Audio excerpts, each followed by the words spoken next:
5 berita terpopuler hari ini, Rabu 24 Desember 2025 di Bloomberg Technos. Flash 5, berita pertama, bocoran usulan insentif mobil 2026, bensin hybrid paling cuan. Wacana insentif otomotif kian menguat jelang akhir tahun, seiring Kementerian Perindustrian menyiapkan finalisasi kebijakan untuk mempercepat pemulihan dan memperkuat industri otomotif nasional yang tertekan daya beli dan dinamika global pada 2026.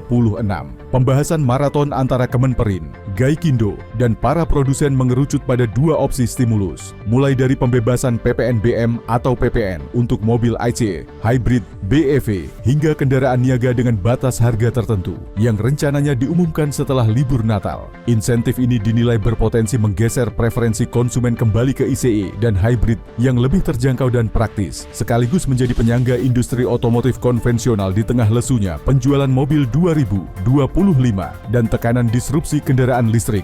Berita kedua, Purbaya datangi seluruh SMV, minta dukung pertumbuhan ekonomi.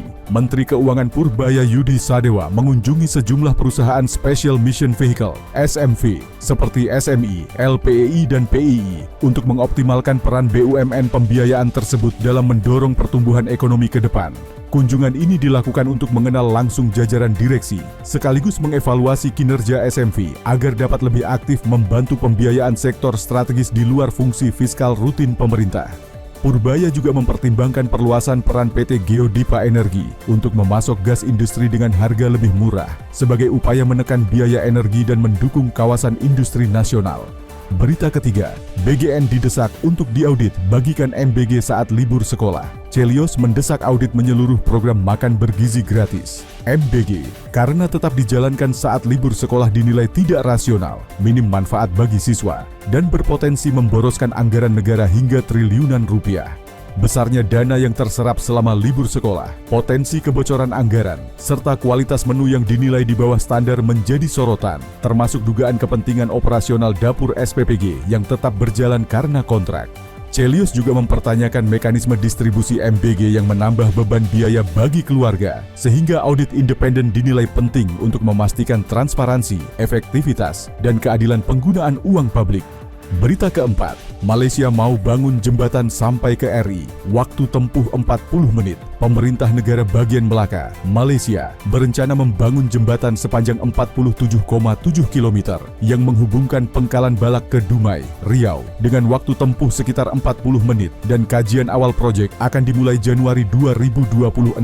Pemerintah Melaka telah mengalokasikan dana konsultasi sebesar Rp500.000 untuk mengkaji aspek teknis ekonomi dan logistik sebelum proposal diajukan ke otoritas Indonesia guna dibahas sebagai proyek bersama. Proyek Jembatan Dumai Melaka ini diyakini berpotensi besar, memperkuat kerjasama bilateral, serta mendorong pertumbuhan ekonomi, kawasan industri, dan konektivitas di wilayah Selat Melaka. Berita kelima, Apple disebut kebut persiapan produksi iPhone 18, Januari mulai. Apple dikabarkan mulai menguji iPhone 18 pada awal Januari dengan persiapan lini produksi massal yang disebut akan dimulai setelah Imlek 2026, lebih cepat dari jadwal biasanya. Dari sisi desain, iPhone 18 disebut tidak mengalami perubahan besar secara tampilan, dengan model Pro tetap mengusung desain kamera serupa iPhone 17 Pro serta ukuran layar yang relatif sama. Meski demikian, iPhone 18 Pro dirumorkan membawa pembaruan internal seperti area belakang ceramic shield transparan dan sistem pendingin vapor chamber berbahan baja tahan karat. Itu dia 5 berita terpopuler pilihan Bloomberg Technos hari ini. Ikuti terus update selanjutnya di www.bloombergtechnos.com.